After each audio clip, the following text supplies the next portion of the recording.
Hello everybody, this is Adrian with the Center Soul Coaching. Today is August 28th, 2023, and I want to show you a clip today of something that I saw about the Hawaiian people, the people on Maui, fighting back for their land. This is how you do it, people. When you use your critical thinking skills and you say what the things that they're telling us does not make sense, and we have questions, and we want to hold them accountable, and we know it's more than just the electric company that's at fault here. We want everybody to come forth and tell us what happened. If it has to be through a third-party investigation, we want answers. That is how you do it, and I am so proud of the Hawaiian people, the natives, standing up for what's theirs. They want the government to come in and clean up that mess that was not their fault, and so they can build back their homes and live in those homes on their own land. And so I just want y'all to see the video of these people standing up, and they're speaking truth, their truth, to power.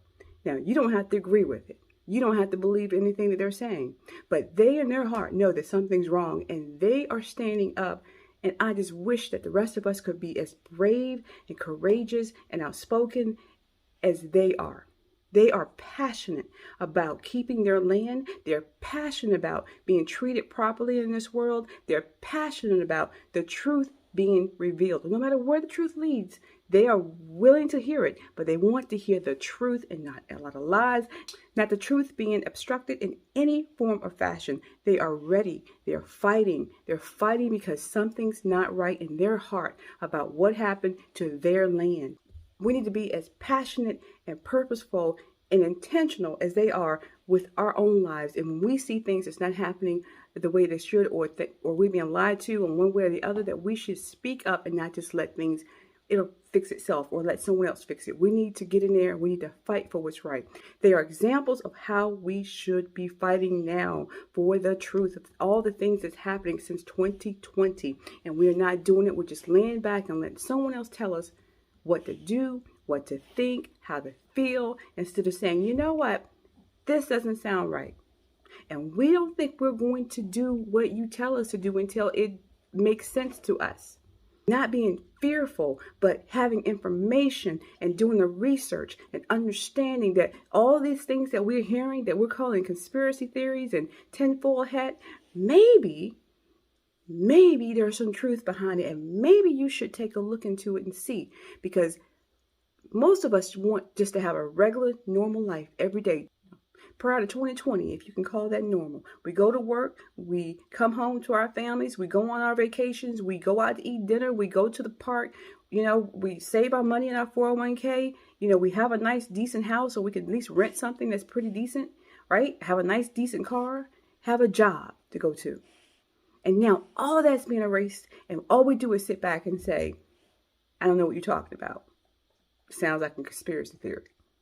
But these people in Hawaii, I am just so proud of. I hope you all too. I hope you listen to every word they say. There's only a couple of snippets of some of the people that really touched me. All of them touched me, but these two people that I'm going to let you see, they are very passionate about what's happened to their land, their state, their county, their home.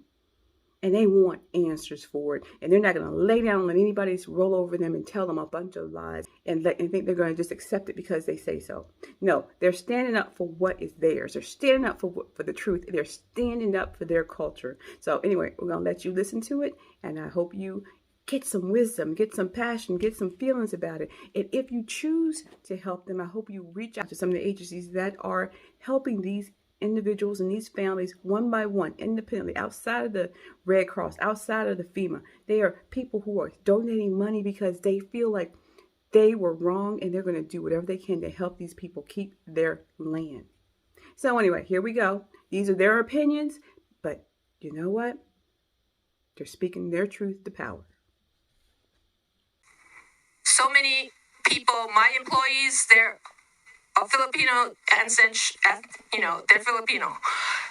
They don't know how to fill these papers out. 4 out of 5 of us lost our homes. It was burned to the ground. We are only being told, stand in this line, sign here. What are we signing? Who is it benefiting, us or America? That's what I want to know.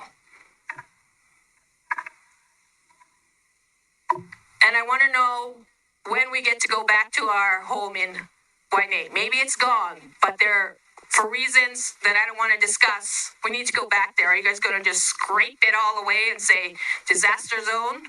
And America's going to get what they want, their satellite city? Because this was planned years ago. It's now happening. And all the poor people, the homeless, the hardworking people of the hotels, the kapuna, we lost everything. So you could have your satellite city. This isn't fair. I feel like I was used. I feel like crap on the ground. This is not right, and we should not be treated this way. We're in a hotel, and we have no communication. I cannot watch the news. I don't know what's going on. I just happened to see on Facebook there's a meeting here. We couldn't even have our pastor come in and ask us if we need prayer in the very beginning, but Oprah could come in. Who is she? Who is she? They said, oh, she knows the governor. We didn't need her in there in Bowen High. Get her out. We don't know. We also don't need people like Kindness Shiki telling tourists don't come to Maui.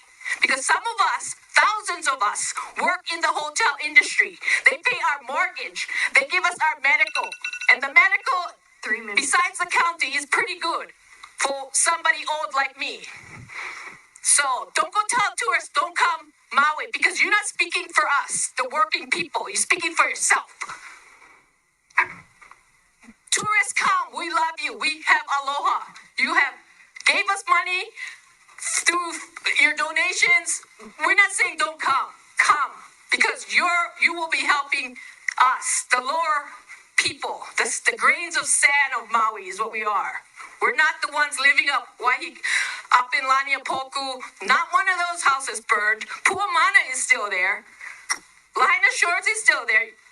Everything beyond the Civic Center is there, but the homes where we were working, where we were scraping, where we had less than $1,000 a month to pay for our basic needs of gas and food.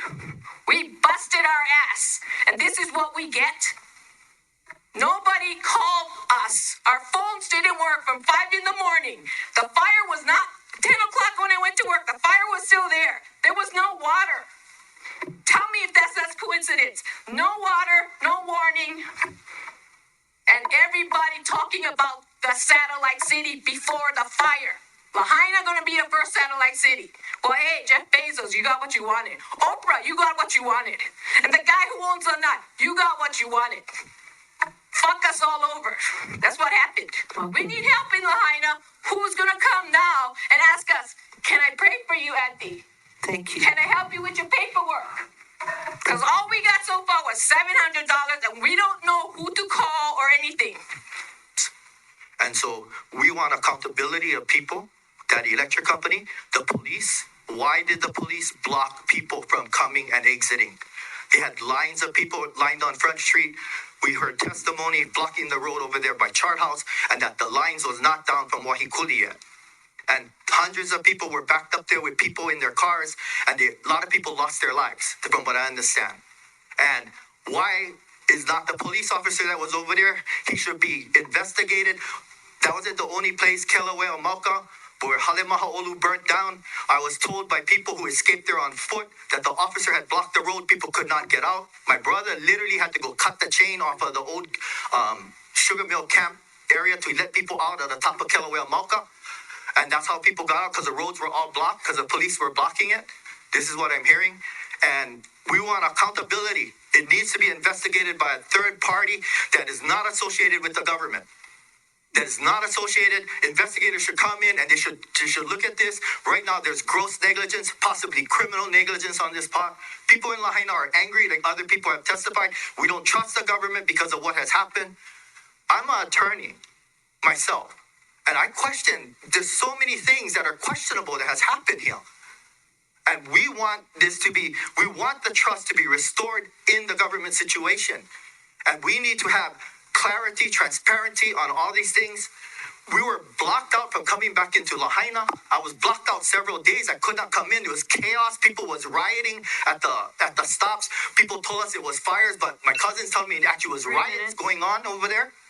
Right? With the police officers families wanting to get in. It was mad craziness in the beginning. Now it's all kind of settled down, but we still don't trust the government. We're wondering what's on those documents for FEMA. You know, and I'm like, I don't know what's on the documents myself. And my cousins are asking me what should be signed, what shouldn't be signed. I said, I haven't seen any documents. I don't even know. And we're afraid to sign documents because right after that, the governor says, oh, I'm going to take the land. Right? He's talking about the state wants to purchase all this land and come in and open it for the working class and also work for memorial and things like that. Who the hell does he think that he should get this land? This land belongs to the people already.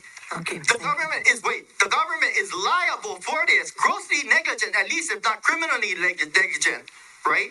And they should clean up all that land, restore that land to the people who own that because they failed here. They failed. The government failed. Okay. And then the last point is this. The water and the issue with that water, why all that water wasn't coming down that mountain.